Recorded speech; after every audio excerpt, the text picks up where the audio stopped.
Par le gouvernement Bérengère Dinglas, Emmanuel Partouche. Pendant près de 2 heures, c'est un flot continu de motos qui se massent sur le quai de Rouen. Venus du Havre, de Dieppe ou même de l'Eure, ils sont au moins 4000 à s'être rassemblés pour s'opposer à la politique de sécurité routière du gouvernement. Montrer qu'il y a une force, qu'on supprime constamment nos libertés au fur et à mesure, et les motards sont actuellement les boucs émissaires, parce que qui dit moto au niveau du gouvernement dit trop vite, trop de morts et autres. Parmi les griefs, il y a bien sûr la suppression des panneaux indicateurs de radar. Radars qui pour certains se sont fait emballer. Mais ce que refusent surtout les motards, c'est le port des gilets jaunes, les plaques au format A4 et le contrôle technique obligatoire.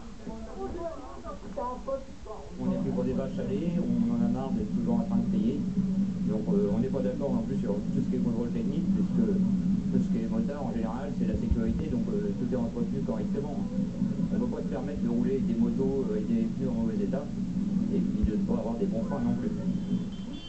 Si les automobilistes sont presque absents de la manifestation, bloqués par les barrages filtrants, ils soutiennent clairement les motards. Bah, c'est un peu pour tout le monde aussi. Ils râlent contre les radars, ils râlent contre l'injustice, contre tout. Moi je trouve ça super sympa qu'il y ait autant de monde qui se manifeste.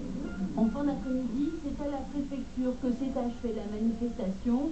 Symboliquement, les motards y ont jeté leurs cartes d'électeurs et brûlé des gilets jaunes. Reste à savoir si cette démonstration de force sera entendue par le gouvernement. Ravissot, une réaction sur ces usagers de la route en colère?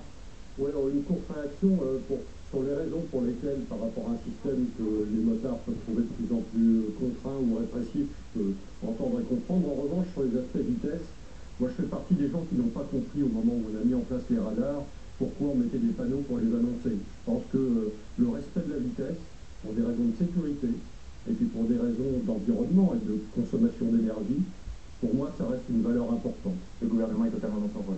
Je crois, quel qu'il soit. On va parler maintenant de la deuxième édition des